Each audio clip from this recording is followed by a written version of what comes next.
Welcome to our channel 100% knowledge with success. Video देखने से पहले चैनल को सब्सक्राइब कीजिए और बेल आइकॉन दबाइए।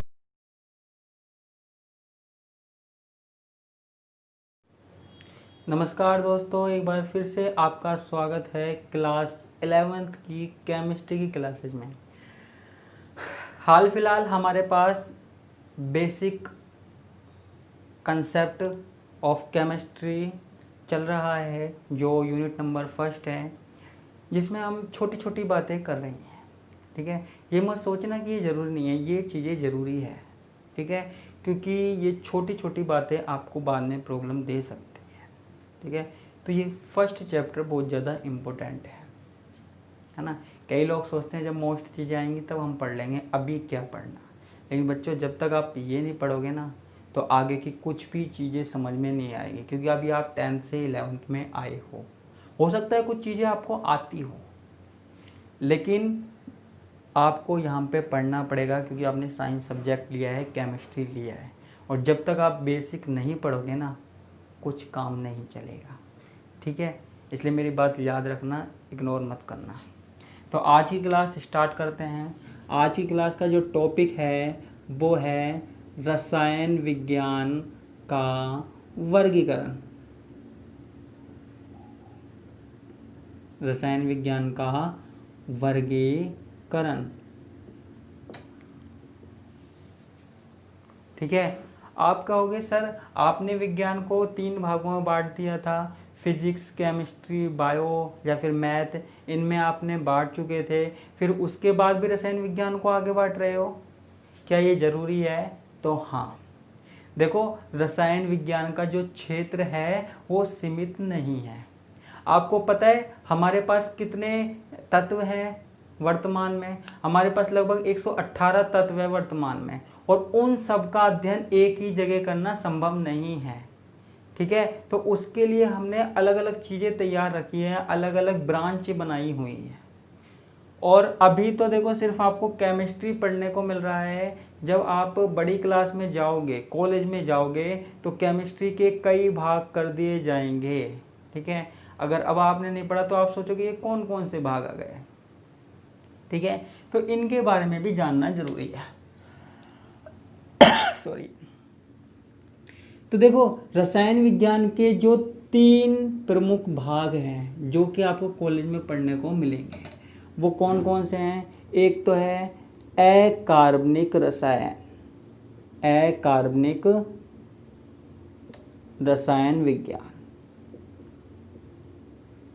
ठीक है, एक है हमारे पास कार्बनिक रसायन विज्ञान, कार्बनिक रसायन। ठीक है, और एक हमारे पास आता है भौतिक रसायन, भौतिक रसायन विज्ञान।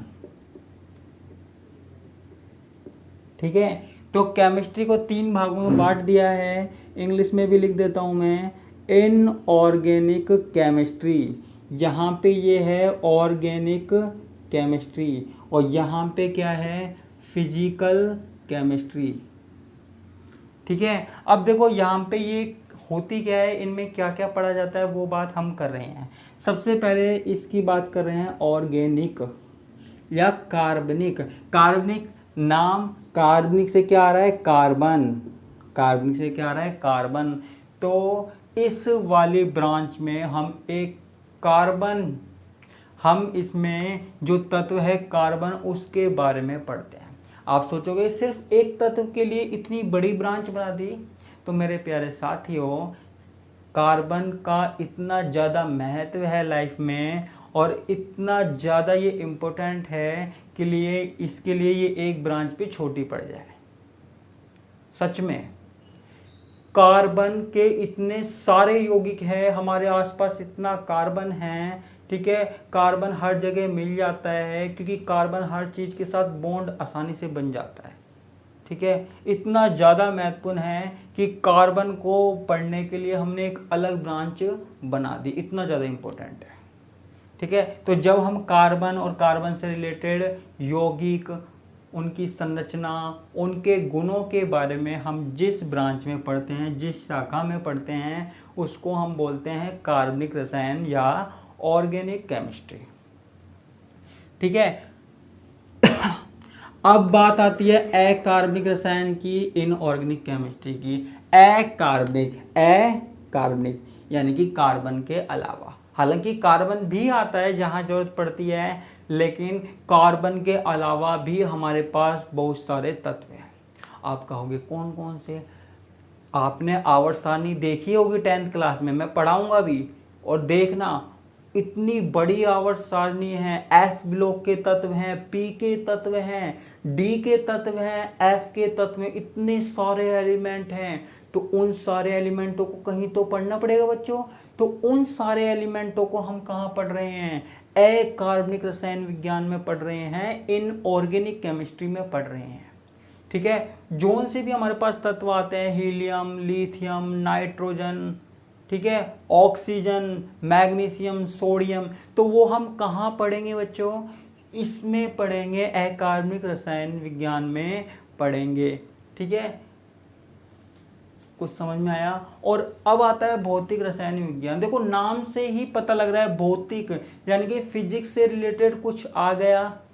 ठीक है। देखो कार्बनिक अकार्बनिक रसायन में जो हम अभिक्रियाएं पढ़ते हैं बच्चों जो हम अभिक्रियाएं पढ़ते हैं इन दोनों ब्रांचों में, वो अभिक्रियाएं कितनी स्पीड से चलती है, कितने वेग से चलती है, उनकी गति क्या होती है, उनमें समय क्या लगता है, यानी कि उनकी जो फिजिकल प्रॉपर्टी एक तरीके से वो कहाँ पे पढ़ी जाती है? भौतिक रसायन विज्ञान में। कौन सी अभिक्रिया तेज चल रही है, कौन सी धीरे चल रही है, तेज चल रही है तो क्यों चल रही है, धीरे चल रही है तो क्यों चल रही है, किसी का वेग ज्यादा है, किसी में चाल ज्यादा है, किसी में दूरी ज्यादा है, कुछ ऐसी चीजें, वेग, चाल, दूरी जो फिजिक्स से रिलेटेड, फिजिक्स से आप समझ गए होगे ना, आप तक आपने कुछ पढ़ा होगा, तो वो वेग, गति, चाल, वो सारे हम यहाँ भौतिक रसायन विज्ञान में भी पढ़ेंगे।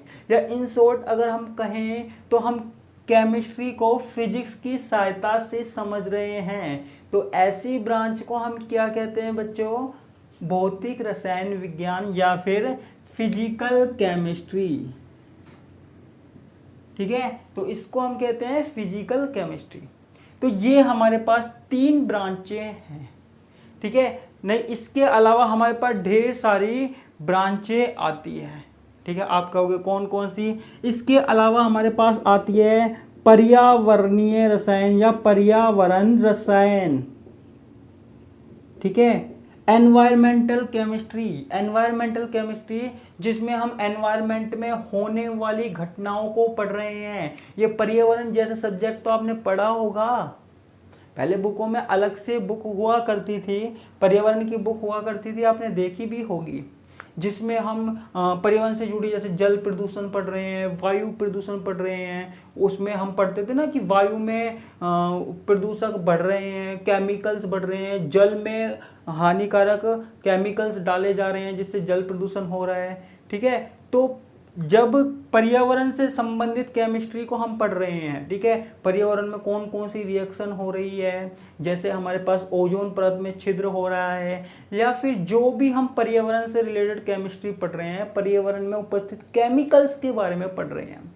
ठीक है, तो वो हम पर्यावरण रसायन के अंतर्गत हम पढ़ते हैं। ठीक है, लिखने की इसमें कोई जरूरत नहीं है, बस आप नाम चाहो तो लिख सकते हो। ठीक है, और कोई प्रॉब्लम इसमें नहीं है।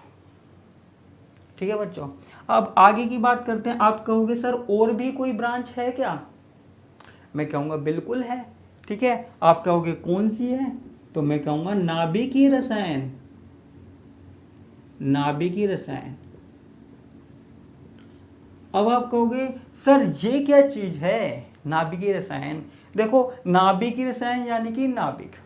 देखो जब हम और ब्रांच की बात करते हैं, अकार्बनिक, कार्बनिक, भौतिक, इन ब्रांचों की बात करते हैं, तो इनमें परमाणुओं के बाह्यतम कक्ष में जो इलेक्ट्रॉन घूम रहे हैं उनके बारे में हम पढ़ते हैं। परमाणु में इलेक्ट्रॉनों की क्रिया, इलेक्ट्रॉनों की अभिक्रिया के बारे में पढ़ रहे हैं। ठीक है, लेकिन नाभिकीय रसायन में हम किसी परमाणु के नाभिक में होने वाली क्रियाओं के बारे में पढ़ते हैं। नाभिक में जो परिवर्तन हो रहे हैं ना, उनको पढ़ रहे हैं। ठीक है, जिसमें हमारे पास परमाणु बम भी आता है। मैं परमाणु बम के बारे में भी आपको बताऊंगा। ठीक है, तो वहां पे नाभिक में जो प्रोटॉन है, न्यूट्रॉन है, उनकी भी क्रियाएं हो रही है। तो उनकी क्रियाओं को हम किस में पढ़ रहे हैं बच्चों, मेरे प्यारे बच्चों? नाभिकीय रसायन में पढ़ रहे हैं, न्यूक्लियर केमिस्ट्री में भी पढ़ रहे हैं। ठीक है बच्चों, इसके अलावा और भी विज्ञान हैं, जैसे हमारे पास कृषि विज्ञान है। कृषि विज्ञान है, ठीक है, कृषि विज्ञान है। कृषि विज्ञान में क्या सिखाया जाता है? एग्रीकल्चर। कई जगह एग्रीकल्चर चलती है, आपके तो इतनी यहाँ नहीं चलती, लेकिन राजस्थान में कई जगह एग्रीकल्चर चलती है। बायो की जगह एग्रीकल्चर होती है। जिसके पास बायो नहीं होती वो एग्रीकल्चर ले सकता है। इसमें पेड़ पौधों और खेती से संबंधित चीज़ों को सिखाया जाता है। ठीक है, ज़्यादा कुछ बताऊंगा नहीं, आपको बोर नहीं करूँगा। चिकित्सा विज्ञान, ठीक है, चिकित्सा विज्ञान यानी कि आप समझ ही गए होंगे, चिकित्सा से संबंधित, मेडिकल से संबंधित जो हमको पढ़ाया जाता है विज्ञान के अंतर्गत, वो चिकित्सा विज्ञान। ठीक है, इसके अलावा और कौन से होते हैं? औद्योगिक विज्ञान।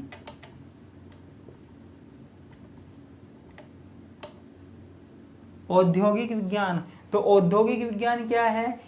उद्योगों में जब हमारे पास केमिकल का उपयोग उद्योगों में किया जाता है। आप क्या होगा, उद्योगों में कहाँ कहाँ किया जाता है? उद्योगों में कोई सा भी सामान बनता है तो वहाँ पे केमिकल यूज होते हैं, हर जगह होते हैं। ठीक है, दवाई की फैक्ट्री है, वहाँ पे भी केमिकल यूज हो रहे हैं, केमिकल से ही तो दवाई बन रही है। ये हमारे पास जो पॉलीथीन है ये बनती है, ये भी तो केमिकल से ही बन रही है, जो हमारे लिए हानिकारक है।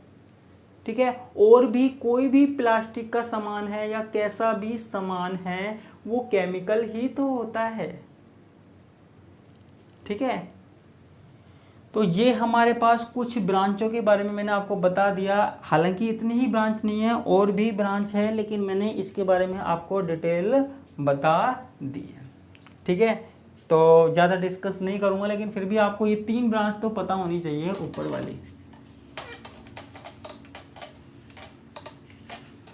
ठीक है, और भी अगर आप कुछ जानना चाहते हो तो आप मुझे मैसेज कर दिया करो, कोई प्रॉब्लम नहीं है, सब करते हैं। ठीक है, किसी को कोई संकोच वाली बात है नहीं, टीचर से बात करने में कभी भी संकोच नहीं होना चाहिए, कोई भी प्रॉब्लम पूछने के लिए।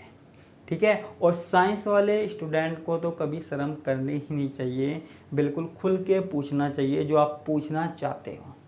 ठीक है, और आप भी साइंस के स्टूडेंट हो तो पूछना सीखो, चाहे कोई सा भी सब्जेक्ट हो।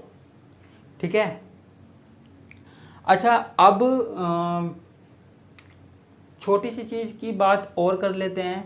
मैं आपको कुछ काम देता हूँ।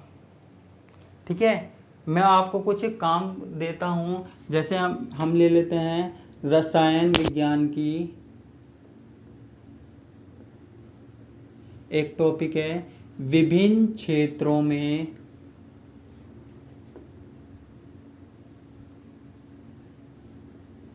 में उपयोगिता।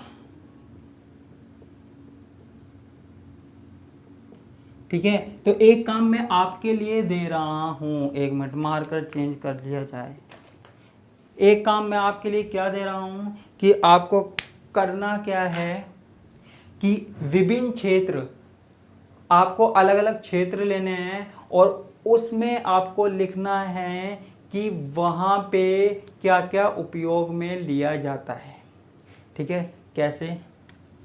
जैसे आपको लिखना है कृषि क्षेत्र,